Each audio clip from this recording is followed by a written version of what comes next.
¿Qué pasa cuando el horror no tiene cara de monstruo, sino de niño? ¿Dónde comienza la maldad y termina la desesperación? Soy Sebastián Saravia y esto es Impulso, un espacio de psicología para tratar de entender la mente de los criminales.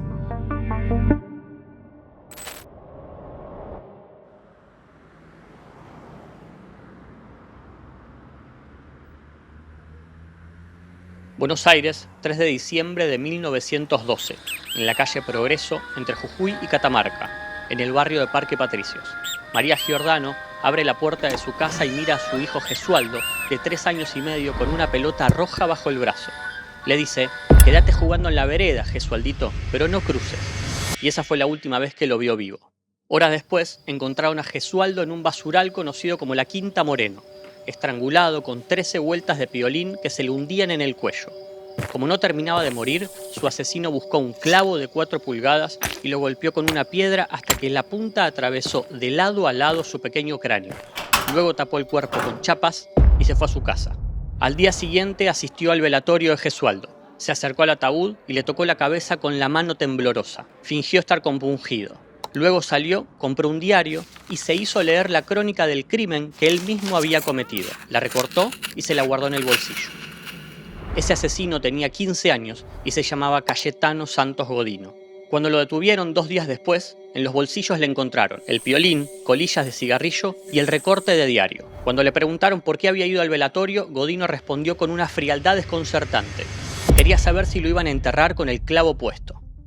Cayetano Santos Godino es conocido de ahí en adelante como el petizo orejudo o el oreja, claramente por la dimensión que tenían sus orejas y su baja estatura. Es el primer asesino serial registrado por la historia criminal argentina. Confiesa 4 asesinatos, todos niños menores de edad. El mayor tenía a lo sumo 13 años, pero también confiesa 7 intentos más de asesinato, 7 incendios intencionales y 8 mutilaciones a animales. Todo esto lo cometió antes de cumplir 16 años. Fue declarado inimputable y es encerrado en el penal de Ushuaia. En 1944, a la edad de 48 años, Cayetano fallece. La historia de Cayetano Santos Godino no es la historia de un asesino más. Es la historia de un niño que nace en un conventillo de Buenos Aires, en la extrema pobreza, que ya a los 4 o 5 años estaba vagando por las calles y era casi como criado solo. Fue golpeado, abandonado y no era valorado por sus padres. Es también la historia de un sistema que no supo qué hacer con él. Cada vez que cometía algún acto delictivo era devuelto a su familia y posteriormente a la calle. También es la historia de una persona que es sometida a experimentos científicos para ver si al cortarle las orejas podía ser una persona normal. Es también la historia de una Argentina de principios del siglo XX que mira entre la fascinación y el horror un monstruo creado por ella misma. De ahí nace la pregunta: ¿nació asesino Cayetano Santos Godino o lo convertimos?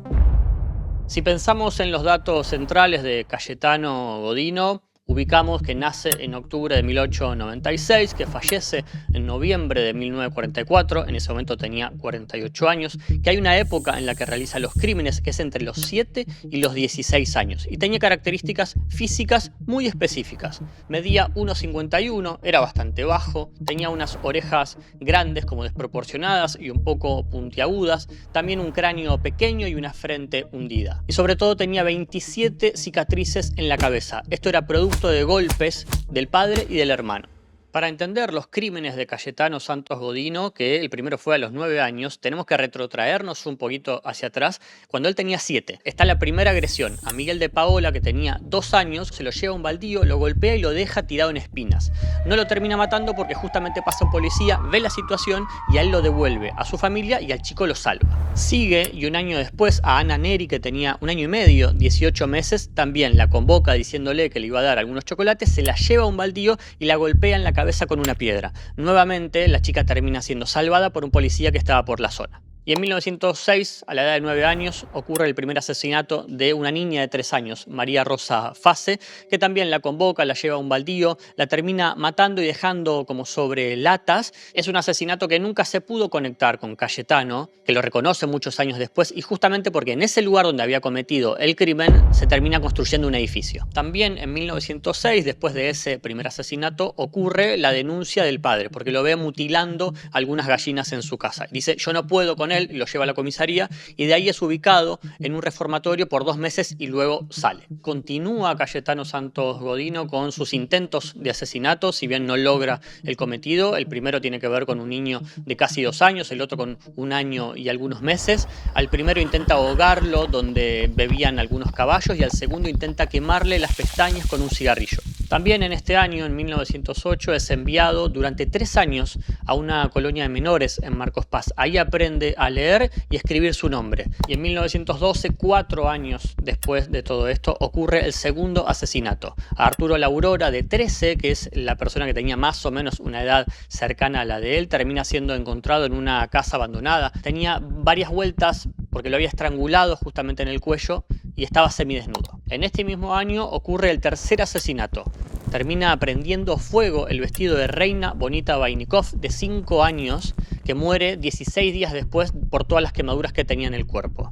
Y también en 1912 ocurre el cuarto asesinato de Cayetano. Termina matando a Gesualdo Giordano, de 3 años y medio. Es a quien le da vueltas con un piolín 13 veces en el cuello y lo termina estrangulando. Y como no se moría, le clava un clavo en el medio de la sien.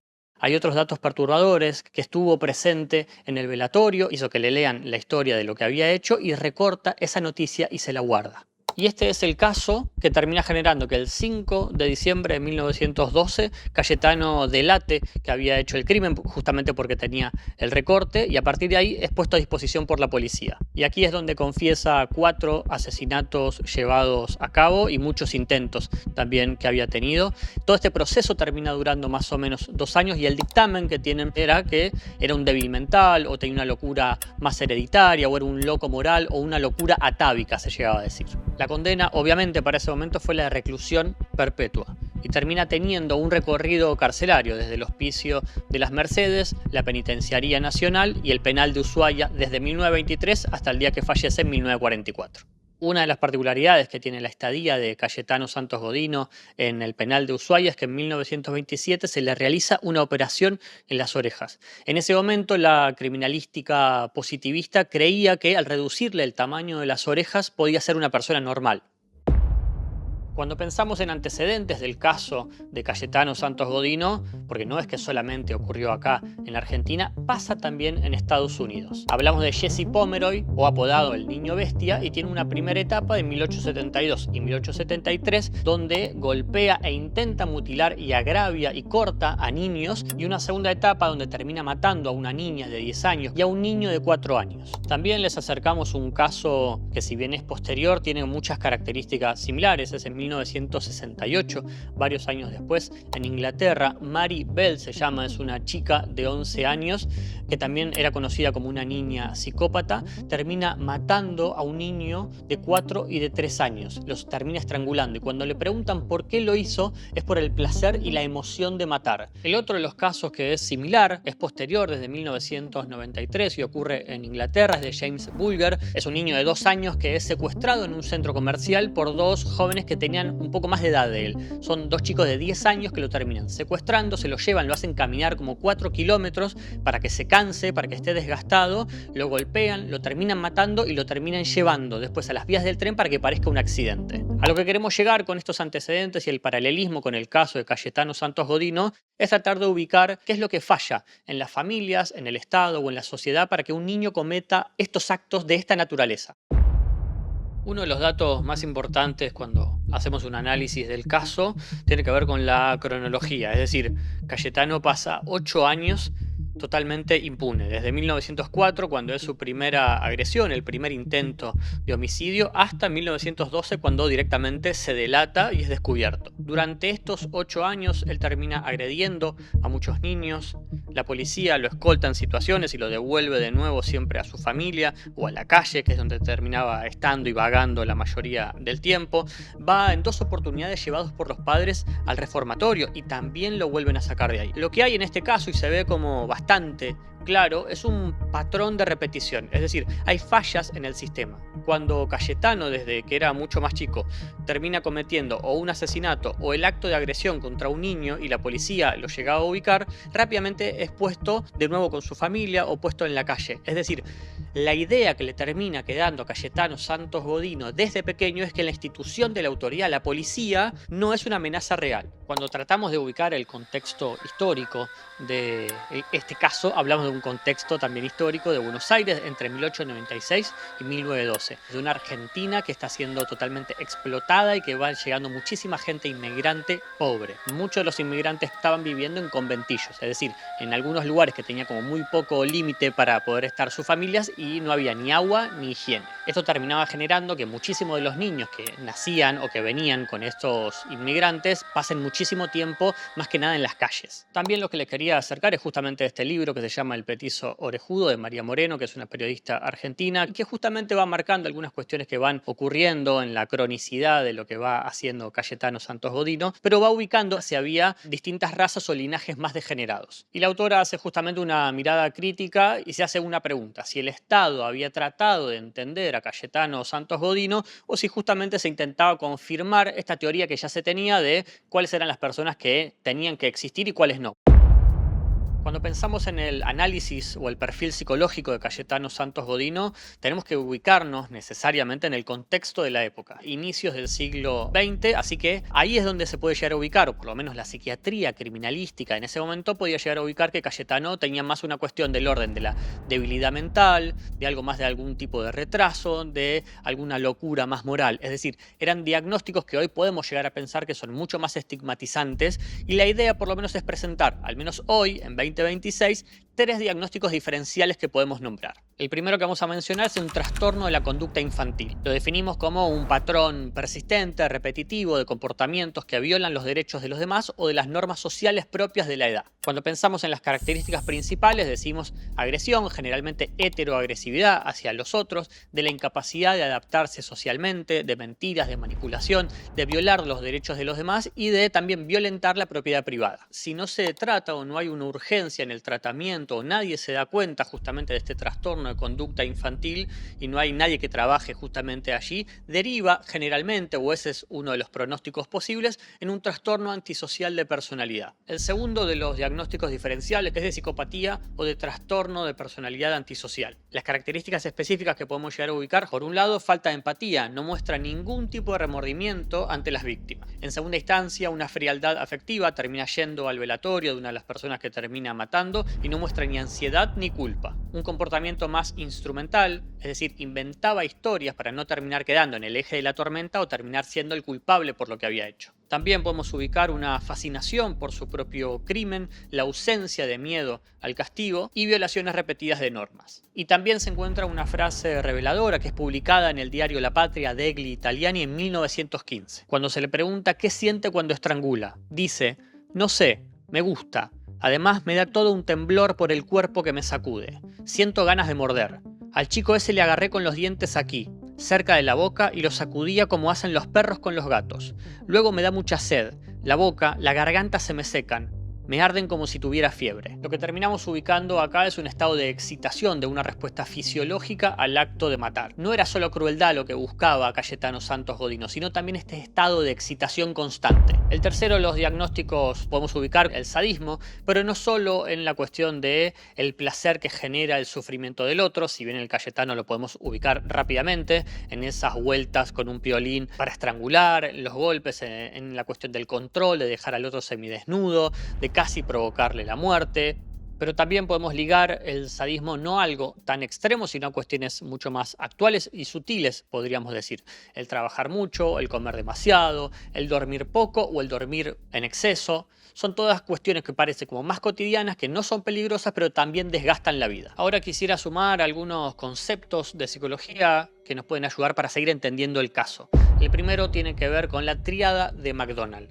Es un psiquiatra que en 1963 propone tres conceptos, tres ideas que, si van juntas en la época de la infancia, pueden llegar a derivar en una psicopatía o en una persona muy violenta hacia futuro. El primero es la enuresis nocturna, es decir, que un niño se haga pis más allá de la edad que más o menos correspondería, es decir, desde los 4 y los 5, cuando empiezan a dejar los pañales, 4, 5, 6 o 7 es un periodo donde más o menos pueden llegar a hacerse pis todavía. Si se sigue haciendo pasado ese tiempo, ojo, en segunda instancia, tener una conducta más de interés por el fuego, una conducta más piromaníaca, para decirlo de ese modo, alguien que tenga interés en prender fuego las cosas o de estar todo el tiempo jugando con fuego. Y en tercer lugar, una conducta violenta hacia los animales. Estos tres elementos, esta tríada, tiene que darse junta. No es que si están los elementos por separado puede llegar a pasar lo mismo. No, ¿la tríada va a terminar generando que alguien sea un asesino? No, lo que sí es necesario tener en consideración que son algunos elementos que hay que ubicar rápidamente, que hay alguien que está pidiendo ayuda. Si un niño o alguien que conocemos empieza a ubicar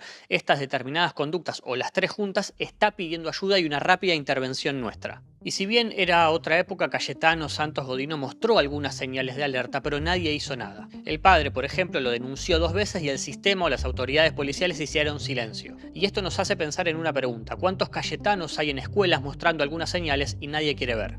El segundo de los conceptos psicológicos que quiero acercar es el de apego. Hablamos de John Bowlby en 1969, que habla de la teoría del apego y nos viene a decir que todos nosotros, como seres humanos, necesitamos una persona que esté cerca, que nos esté cuidando y que nos dé paz, tranquilidad y seguridad.